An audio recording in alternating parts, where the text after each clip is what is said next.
म्हटलं महापालिका निवडणुकीच्या सामोरं जाणार आहोत आणि मला विश्वास आहे, लोकांचा विश्वास सुद्धा आमच्या केंद्रीय नेतृत्वावर आहे, मान्य मोदीजींवर आहे, मान्य इथे राज्यामध्ये देवेंद्रजींवर आहे, आमचे मित्र पक्ष आहेत, मान्य शिंदे साहेब या ठिकाणी आमच्या सोबत आहेत, अजितदादा पण आहेत आणि आम्ही बहुतांशी ठिकाणी महायुती म्हणूनच त्या ठिकाणी लढणार आहोत. आणि मी पुन्हा अतिशय विश्वासाने सांगेल, कारण मतदारांचा विश्वास आमच्यावर आहे, जनतेचा विश्वास आमच्यावर आहे, त्या पद्धतीने आम्ही या ठिकाणी काम करतो आहोत. आणि म्हणून सगळ्या महापालिका आपण बघा, मी नेहमी वारंवार तुम्हाला सांगतोय की जे मी म्हणणारे आहेत त्यांची काय परिस्थिती होते ती आपल्याला येणाऱ्या निवडणुकीमध्ये दिसेल. नाशिकमध्ये खास करून आपण युती म्हणून लढणार आहात का वेगळं लढणार आहात, आपल्याकडनं वैयक्तिक काय मुख्यमंत्र्यांना सांगितलं? नाही, आम्ही युती म्हणून या ठिकाणी लढणार आहोत. मी आधीच सांगितलेलं आहे की उत्तर महाराष्ट्रामध्ये मग जळगाव असेल, धुळे असेल, नाशिक असेल, या ठिकाणी आम्ही युतीतच लढणार आहोत. तुम्ही 100+चा नाराही नाशिकमध्ये काही दिवसांपूर्वी देण्यात आला होता. त्यासोबत अशी चर्चा आहेत की अनेक ठिकाणी स्वबळावर नाही तर वेगळे पक्ष देखील निवडणूक लढतात. नाही, नारा दिला म्हणजे काय, आम्ही 100+च करू. युतीमध्ये राहून आम्ही 100+च करणार आहोत. उलट अधिक संख्या आमची वाढेल, अधिक संख्या वाढेल. मागच्या वेळेस आपले 66 नगरसेवक निवडून आलेले होते. आता युती जर केली तर जे विद्यमान आहेत त्यांनाच तिकडे गमवण्याची वेळ येईल. मग अशा वेळेस युती बघा, युती झाली तर काही प्रमाणामध्ये कमी जास्त होईल, कारण आता शेवटी युतीचा फायदाही आहे आणि थोडा कार्यकर्त्यांना म्हटलं थोडा तोटाही आहे. पण आम्ही युतीत लढलो तर मी पुन्हा सांगेल की आम्ही 100च्या वर, म्हणजे असा अनपेक्षित आकडा आपल्या समोर या ठिकाणी येईल. निश्चित नाशिककरांचा विश्वास हा भाजपवर आहे, देवेंद्रजींवर आहे, युतीवर आहे, युतीच्या सगळ्या नेत्यांवर आहे. आणि त्यांना माहित आहे की नाशिकचा विकास किंवा येणारा कुंभमेळा हा या ठिकाणी आम्हीच यशस्वी करू शकतो याची खात्री सर्व नाशिककरांना आहे. देवेंद्रजींवर विशेष करून त्यांचा मोठा विश्वास आहे. त्यामुळे नाशिकमध्ये 100चा आकडा पार करणं आम्हाला काही कठीण नाही. भाजपसमोर मित्र पक्षांचंच आव्हान असेल की विरोधी पक्षाचं जास्त आव्हान असेल?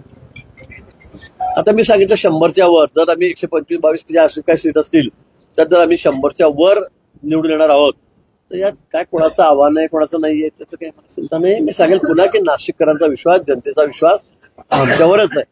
समोरचे पक्ष तुम्हाला कुठे आहेत, काय त्याची परिस्थिती काय याची कल्पना आहे. राष्ट्रीय पक्षाचे जे उमेदवार आहेत त्यांना मतदान यंत्रावर पहिलं स्थान देण्यात येणार आहे. आणि पहिले जे चालू होतं का अध्यक्षाप्रमाणे नाव राहते, आता राष्ट्रीय पक्षाचे जे उमेदवार आहेत त्यांचं पहिलं स्थान राहील. राज्य सरकारने हा निर्णय घेतलेला आहे. तुम्ही कसं बघता येतं? बरोबर आहे, हा निर्णय योग्य आहे. पण गेल्यावेळी नगरपालिकेमध्ये सर्वात मोठा पक्ष आमच्या देशामध्ये, आम्ही कुठे 10व्या स्थानावर, 9व्या स्थानावर, ज्यांना 100 मतं मिळाली कोणाची डिपॉझिट वाचले नाही ते वरती. त्यामुळे मला असं वाटतं की हा नियम तसा विधानसभेमध्ये आहे, लोकसभेमध्ये आहे, तो आता यावेळेला करून घेण्यात आलेला आहे आणि मला वाटतं हा निर्णय योग्य आहे. काँग्रेसच्या प्रदेशाध्यक्ष हर्षवर्धन सपकाळ यांनी आता म्हटलेलं आहे की आम्ही अनेक आक्षेप घेतलेले हरकती नोंदवल्या होत्या उपाध्यक्षांच्या, त्याची कोणती कारवाई झाली नाही, त्यामुळे पारदर्शकपणे या निवडणुका होणार नाही हे निश्चित आहे. मला वाटतं हरण्यापूर्वीच त्यांनी कारणं तयार ठेवलेली आहेत. त्यांना माहिती आपला दारुण पराभव या ठिकाणी होणार आहे. एकही महापालिका त्यांना काँग्रेस केंद्र सरकारच्या वाटेवर जाणार नाही.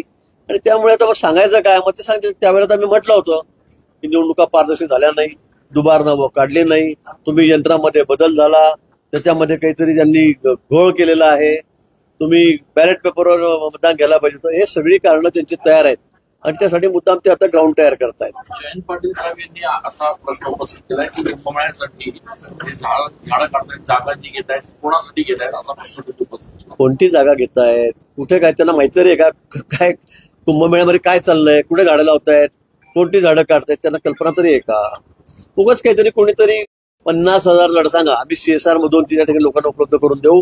शहर हे सगळ्यात महाराष्ट्रातलं हिरवं शहर राहील, पर्यावरणपूरक शहर राहील. त्यासाठी आम्ही जे लागेल ते त्या ठिकाणी करू. मग महापालिकाही करेल, शासन म्हणून आम्ही करू, देवेंद्रजींनी सांगितलेलं आहे. आणि त्याचबरोबर लोकांची मानसिकता आहे, विविध संघटना आहेत, NGO आहेत, सगळ्या संघटना आहेत, सगळ्यांनी सांगितलं, सगळ्या साधू महंतांनी सांगितलं की सगळी जबाबदारी सगळी आम्ही घेऊ, आम्ही झाडं वाढू, आम्ही झाडं लावू, त्याची निगराणी आम्ही राखू. मला वाटतं यापेक्षा अजून कोणी काय सांगितलं, म्हणजे बाहेरून कोणीतरी सांगलीहून बोलायचं, साताऱ्याहून बोलायचं या विषयावर मला तर कळतच नाही काय काय बोलू मी या विषयावर. दिल्लीमध्ये आज काँग्रेसचं एक आंदोलन होतं, त्या आंदोलनामध्ये अत्यंत आक्षेपार्ह अशा पंतप्रधानांबद्दल घोषणा देण्यात आल्या. मोदी तेरी कवर खुदेगी अशा पद्धतीच्या वाईट घोषणा त्याच्या आंदोलनात घेण्यात आल्या. नाही, मला वाटतं खरं म्हणजे पंतप्रधानांबद्दल त्याची गरिमा त्या पदाची राखली पाहिजे. असं कोणी बोलता कामा नये. पण तुम्हाला माहित आहे कुणाची कबर खोदली गेलेली आहे सध्या. बिहारमध्ये काय झालं, तुमची कबर अशी खोदली गेली, त्या कबरीच्या खाली अजून तुम्ही किती फूट चालले गेले, 100 फूट खाली चालले गेले. काय राहिलं, राहुल गांधीला 5-6 जागा मिळतात 250 पैकी, तरी पण आमची कबर खोद. अधिवेशन संपलेलं आहे, मतदारसंघातले काही कामं खोडा बोललो नाही, पण मला वाटतं आम्ही सगळे एकत्रितपणे या ठिकाणी आहोत. सगळे एकत्रितपणे आम्ही कुंभमेळ्याची तयारी करतो आहोत आणि त्या निवडणुका सुद्धा आम्ही महायुती म्हणून, ते आमच्या महायुतीचे आहेत सगळे, दुसरं तर कोणी नाही फार. आम्ही सगळे एकत्रितपणे लढतो आणि सगळ्या कामामध्ये आम्ही, विशेष करून कुंभमेळ्याच्या कामात आम्ही सगळे सोबत आहोत. आपण प्रकाश आंबेडकर प्रश्नामध्ये अत्यंत थेट इशारा दिला. आम्ही सहिष्णू आहोत, पण वाटेल ते साधू महाराजांबद्दल बोलू नये. निश्चित तुम्ही सांगताय, तुम्ही 25,000-20,000 कोटी काय साधू महाराजांच्या गांजावर खर्च करतायत का, त्यांना गांजा प्यायसाठी ते आणतायत का, हे आक्षेपार्हच आहे. हे बघा, तुम्हाला अधिकार सगळा आहे, तुम्ही वृक्षप्रेमी आहात, निसर्गप्रेमी आहात, त्याबद्दल आमचं काहीच म्हणणं नाही. पण काही लोक याच्यामध्ये घुसून विनाकारण काहीतरी वेगळ्याच भागणी लावण्याच्या विचारात दिसत आहेत, वेगळेच वाद निर्माण करण्याचा त्यांचा काहीतरी विचार दिसतोय. आणि म्हणून तुम्ही अतिशय सहजपणे आमच्या साधूंवर तुम्ही अशा पद्धतीने बोलाल की गांजा प्यायसाठी खर्च करतात का, गांजा तुम्ही देऊ नका, ते येणार नाही. मला वाटतं हे अतिशय आक्षेपार्ह आहे. आणि खरं सांगतो की हे आम्हीच ऐकू शकतो, दुसरं कोणी ऐकणार नाही असं.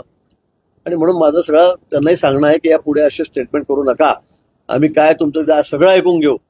पण अशा पद्धतीने तुम्ही असं म्हणत असाल, कोणी म्हणतात काय केलाच पाहिजे का कुंभ, हे कसं सहन करणार आम्ही. मिस्टेक आहेत, काही चुकीने झालेले आहेत.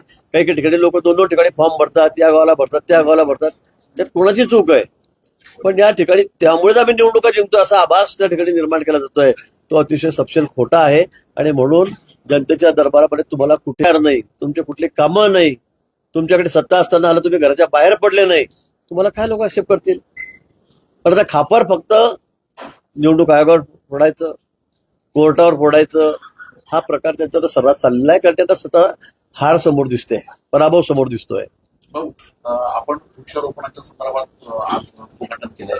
ही झाडं आपण रिप्लांट करणार आहे इतर ठिकाणी, तर त्यांचं सक्सेस रेशो किती आहे, आपल्याकडे नेमकी काय माहिती आहे, किंवा पर्यावरण प्रेमींचा असा नाही, गेल्या वेळेस सुद्धा आम्ही 700-800 जो 1000 झाडं रिप्लांट केलेली होती आणि निश्चित त्याचा सक्सेस रेशो सुद्धा 60 ते 70%, म्हणजे 1000 झाडावरचे 600-700 झाडं 100% धरतात. मोठी मोठी झाडं अगदी खालून काढलेली वृक्ष मोठी ती पण धरतात. पण आम्हाला जी झाडं काढायची तिथं लहानच आहेत, त्याचा सक्सेस रेट सुद्धा चांगलाच राहील. पण समजा दुर्दैवाने 300-400 झाडं गेली सुद्धा, छोटी रोपटी गेली, दगावली, नाही आली. पण आम्ही सांगितलं की आम्ही 20-25 हजार, तुम्ही सांगा जेवढी मोठी 15-20 फुटे झाडं मी लावतो. तुम्ही बघितलं आता, एक तुम्ही 15 जाऊन बघा काय त्या ठिकाणी सगळी झाडं हिरवी होतील अजून, कारण ती लांबून आली ती 1200-1300 किलोमीटरवरून. पाणी त्यांना आम्ही द्यायला सुरुवात केली, आता खत दिलेलं आहे. तुम्ही 1 महिन्यात 2 महिन्यात बघा ती झाडं कशी टवटवीत होतात, कसं त्या ठिकाणी चित्र उभं राहतं. आणि म्हणून मला वाटतं की नुसतं विरोधाला विरोध नको, कुंभमेळ्यासारखा एक मोठा आमच्याकडे सण येतो आमच्या पुण्याचा, तो त्या ठिकाणी होतोय, पवित्रचा कार्यक्रम त्या ठिकाणी होतोय. आणि फक्त तेवढंच घेऊन तुम्ही जे चांगले ते दाखवा ना. तुम्ही खरंच पर्यावरण प्रेमी आहात, तुम्ही वृक्षप्रेमी आहात, तुम्ही जाऊन बघा तिथे आम्ही काय करतो. आलेली झाडं बघा. आता एका दिवसात दररोज 2 ट्रक येतील, 700, 800 झाडं या ठिकाणी येणार आहेत. आम्ही खड्डे करून लगेच ते फ्रेश, कारण आम्ही एकत्र आणून ठेवली, अजून ती कुठे मग त्याला दुखापत झाली किंवा मग मेली, अजून तुम्ही म्हणाल बघा ही झाडं सगळी वाळलेली आहेत. आणि म्हणून आम्ही जसे खड्डे खोदू होतील तसे 1000 झाडं एकेका दिवसात टप्प्याने त्या ठिकाणी आणणार आहोत. नगर परिषद निवडणुकीमध्ये एकनाथ खडसे भाजपला मदत करताय किंवा अशा चर्चा होत्या, महापालिकेत काय नक्की असं किंवा येत आहे. आता काय राहिले त्यांचं मला समजत नाही, तुम्ही त्यांचा प्रश्न मला विचारता. आता मी काय सांगू, ते प्रत्येक ठिकाणी ते कपडे बदलत तसे पक्ष बदलत आहे सध्या, त्यांचं काय राहिलंय. ते मुख्यमंत्री होते होता त्याच्यावर काय वेळ तुम्ही बघा. आता ते म्हणतात मी इकडे कमळाचं करेल, इकडे म्हणतात घड्याळाचं करेल, इकडे म्हणतात दर्शवणाचं करेल. माझा कुटुंबाचा प्रश्न आहे. आता पक्षामध्ये कसा कुटुंबिक प्रश्न येऊ शकतो. आता त्याच्याबद्दल न बोललेलं बरं, जाऊ तो विषय संपलेला आहे माझ्या. आज वृक्ष लागवड होत असताना आपण काही पर्यावरण प्रेमींना निमंत्रण दिलं होतं का, कारण वृक्षतोडीवर आंदोलन करतायत.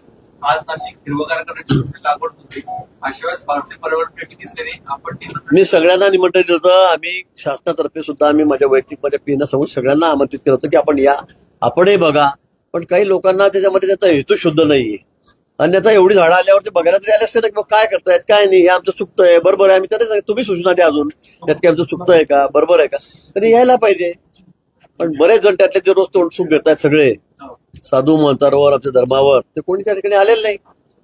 तर मग त्यांचा हेतू काय नेमका, नशी झाडं वाचवायचे आहे का त्याच्या आडू काही साधायचं आहे.